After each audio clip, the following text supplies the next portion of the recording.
আসসালামু আলাইকুম ওয়া রাহমাতুল্লাহি ওয়া বারাকাতুহু আম্মা বাদ ফাউযু বিল্লাহি মিনাশ শাইতানির রাজীম বিসমিল্লাহির রহমানির রহিম। সম্মানিত দিনী ভাইগণ, আজকে যে সাবজেক্ট নিয়ে আলোচনা অবশ্যই আপনারা থাম্বনেল থেকে জেনে গেছেন।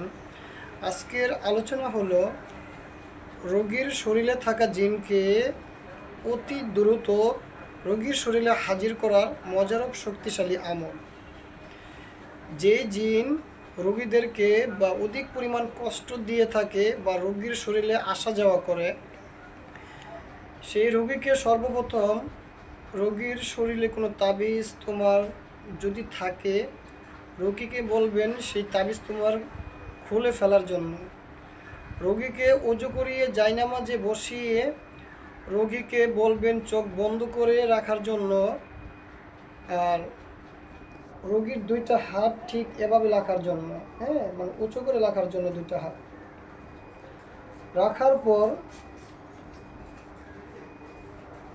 সর্বপ্রথম রোগীর মাথার উপর যে মোতাব্বির অথবা যে কবিরাজ, সে সর্বপ্রথম ইস্তিগফার 11 বার, দুরূদ ইব্রাহিম 11 বার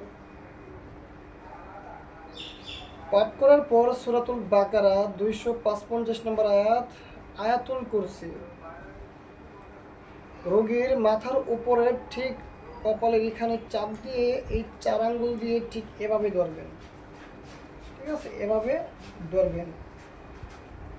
ঠিক ধরার পর আয়াতুল কুরসি একবার পাঠ করবেন বিসমিল্লাহ সহ, একবার রোগীর মাথায় ফুঁক দিবেন।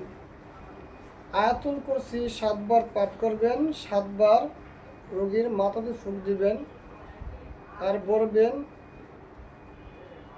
এই রোগীর সাথে যে জিন আসো, আল্লাহ তাআলার কোরআনের শক্তির মাধ্যমে দ্রুত রোগীর শরীরে হাজির হও, অথবা রোগীর চোখের সামনে হাজির হও, ইনশাআল্লাহু আজিজ।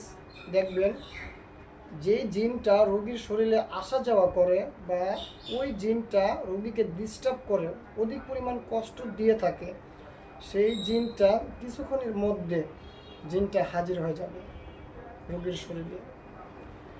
এখন হাজির হওয়ার পর এখন কীভাবে তাকে বন্দি করবেন, তাকে রোগীর শরীরে, এখন সাপোজ জিনটা হাজির হলো, এখন আমি তো হাজির করার জন্য আপনাদেরকে শিখিয়ে দিলাম, তাই না?